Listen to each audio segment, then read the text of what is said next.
कितने पैसे लगते हैं कैबिन क्रू बनने के लिए, इंटरनेशनल कैबिन क्रू बनने के लिए, और कैबिन क्रू की जब ट्रेनिंग चलती है तो हमारा कितना एक्सपेंसेस होता है, रूम रेंट क्या होता है, कंपनी जो है रहने के लिए घर प्रोवाइड करती है या नहीं, या फिर क्या प्रोसेस है, क्या प्रोसीजर होता है, टोटल कितना एक्सपेंसेस लगता है, कितने हमारे पैसे खर्चे होते हैं।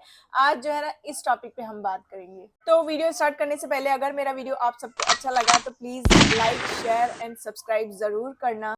हे friends, welcome and welcome back to my channel. तो कैसे आप सब लोग? होप आप सब अच्छे होंगे, हेल्दी होंगे, खुश होंगे, और आप सबकी दुआओं से अल्हम्दुलिल्लाह मैं भी एकदम ठीक हूँ। मेरा नाम है हिना, मैं जो है कुवैत में रहती हूँ। मैं एक कैबिन क्रू हूँ। थोड़ी सी स्लीपी लग रही हूँ, इग्नोर, क्योंकि मैं आज जल्दी उठ गई हूँ। मेरा टूथ का जो है ना अपॉइंटमेंट था क्लिनिक में। थंबनेल और टाइटल देखकर समझ ही गए होंगे कि किस टॉपिक पर वीडियो है। आज हम बात करेंगे कि कैबिन क्रू बनने के लिए कितने पैसे रिक्वायर्ड होते हैं, डोमेस्टिक एयरलाइंस में और इंटरनेशनल एयरलाइंस में क्या डिफरेंस है दोनों में, और हमें कितने पैसे पे करने होते हैं जॉब के लिए, कितने पैसे हमें खर्चे के लिए एक्सपेंसेस लगते हैं ड्यूरिंग द ट्रेनिंग, और हमें रूम रेंट वगैरह कैसे पे करना पड़ता है, कितना पे करना पड़ता है, कंपनी क्या जो है अकोमोडेशन देती है या नहीं देती है। आज जो है ना हम इस टॉपिक पे बात करेंगे। तो ज्यादा टाइम वेस्ट नहीं करते हुए चलते हैं, बढ़ते हैं आगे और फिर स्टार्ट करते हैं कि मार्केट में जो है ना बहुत स्कैम चल रहा है, बहुत बड़ा स्कैम चल रहा है कि हमें कॉल या मैसेज, जब हम ऑनलाइन अप्लाई करते हैं जॉब के लिए तो हमें कॉल या मैसेज आता है कि आपको जो है ना 50,000 पे करने हैं, 1 लाख पे करने हैं, आप जो है ना सेलेक्ट हो गए हो कैबिन क्रू के इंटरव्यू के लिए। जो भी एयरलाइंस का वो लोग नाम ले, किसी भी एयरलाइंस का वो लोग नाम ले सकते हैं, और आपको बोला जाएगा इतना अमाउंट जो है ना हमारे अकाउंट में डाल दीजिए, आपकी जॉब जो है ना कंफर्म हो जाएगी, आपको ऑफर लेटर मिल जाएगा, ब्ला ब्ला एंड सो ऑन। तो हमें ऐसे किसी पे भी ट्रस्ट नहीं करना है, किसी भी मेल या कॉल पर ट्रस्ट नहीं करना है। डायरेक्ट जो है ना कंपनी से कांटेक्ट करना है, डायरेक्ट कंपनी में जाना है। कैसा होता है ना, जब हम ऑनलाइन अप्लाई करते हैं तो कंपनी हमसे खुद कांटेक्ट करती है, वो हमें मेल करती है इंटरव्यू के लिए, या तो ऑनलाइन इंटरव्यू होते हैं या तो वो हमें डेट और जगह बता देते हैं इंटरव्यू के लिए कि यहाँ पर ओपन डे हो रहा है, आपको जो है ना इंटरव्यू के लिए आ जाना है। तो बस हमें जो है ना किसी भी चीज के लिए पेमेंट नहीं करनी है जब तक हमें ऑफर लेटर नहीं मिल जाता कंपनी के थ्रू, फेस टू फेस। ऑनलाइन किसी भी चीज का, किसी भी बात का भरोसा बिल्कुल नहीं करना है, ना ही मेल के थ्रू, ना ही कॉल के थ्रू। दूसरा क्वेश्चन दिमाग में ये आता है जब हम कैबिन क्रू बनने के लिए सोचते हैं कि हमें कोई इंस्टीट्यूट ज्वाइन करने की ज़रूरत है या हमें किसी क्लासेस ज्वाइन करने की ज़रूरत है या नहीं। तो सबसे पहले कोई भी इंस्टीट्यूट ज्वाइन करने की एडवाइस मैं बिल्कुल नहीं दूंगी।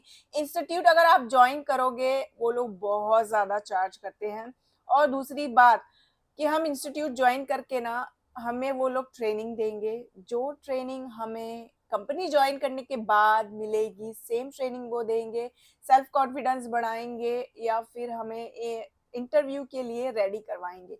तो अपने आप से, आप बहुत सारे यूट्यूब चैनल है, अपने आप से जो है ना इंटरव्यू के लिए रेडी हो सकते हो, प्रिपेयर कर सकते हो, सीवी वगैरह सब कुछ गूगल में जो है ना सब कुछ मिल जाएगा आपको। आपके इतने इंपॉर्टेंट पैसे वेस्ट करने की कोई जरूरत नहीं है। 1 लाख, 1.5 लाख, 2 लाख बिना इंस्टीट्यूट ज्वाइन किए भी जो है ना आप कैबिन क्रू बन सकते हैं।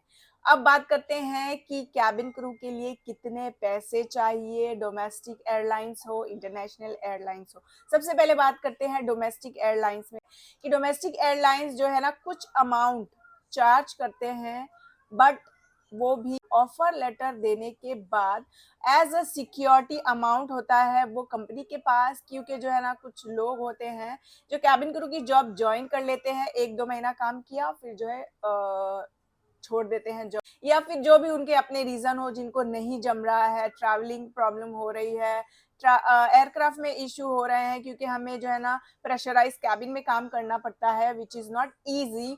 तो किसी ना किसी रीजन की वजह से वो जॉब छोड़ देते हैं। तो एज अ सिक्योरिटी अमाउंट जो है ना कंपनी कुछ पैसे 50,000, 75,000, 1 लाख ऐसे एज अ सिक्योरिटी कंपनी पैसे लेती है, और वो जो है ना सेव रखती है। हमारा अगर 2 साल का, 3 साल का, 5 साल का कॉन्ट्रैक्ट है, जैसे ही हमारा कॉन्ट्रैक्ट खत्म हो जाता है वो हमें हमारे पैसे वापस कर देती है।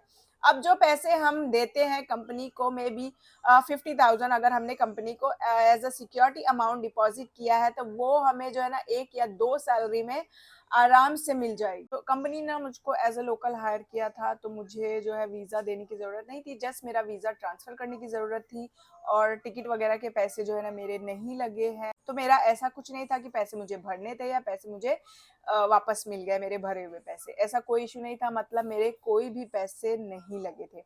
किसी कंपनी ने हायर किया, उसका बेस कुवैत है, तो जो है ना कैंडिडेट जो है वो अपनी कंट्री से उठकर कुवैत में आएगा, तो जो टिकट के पैसे हैं वो खुद लगा कर आएगा। बस उसको वीज़ा जो है ना कंपनी भेज देगी ऑनलाइन, वीज़ा उसको मिल जाएगा, वीज़ा के थ्रू वो जो है ना टिकट बुक करके आ सकता है। जब वो यहाँ आ जाएगा तो उसकी फर्स्ट सैलरी में जो है ना उसके टिकट के पैसे उसको रिफंडेबल हो जाएंगे, मिल जाएंगे। ये पैसे सिर्फ जो है ना जेन्युइन हमें कंपनी को ही पे करना है, ऑनलाइन या फिर कॉल या मेल पर कोई भी पैसे नहीं देने हैं। कंपनी जो है ना ऑफर लेटर के बाद जो पेमेंट लेती है वो भी कैश में नहीं लेती है, डीडी बनाकर लेती है, डिमांड ड्राफ्ट बनाना पड़ता है। ये जो है ना मैं डोमेस्टिक एयरलाइंस की बात कर रही हूँ, इंटरनेशनल एयरलाइंस में हमें कोई पैसे नहीं भरने पड़ते हैं। और रही ट्रेनिंग की बात, तो ट्रेनिंग में जो है ना कंपनी हमें बेसिक सैलरी देती है, तो हमें हमारी बेसिक सैलरी मिलती है जिसकी वजह से हम सरवाइव कर सकते हैं, अपना रूम रेंट भर सकते हैं, या आप पीजी में रहते हो वो पे कर सकते हो, आप अपने खाने पीने का देख सकते हो।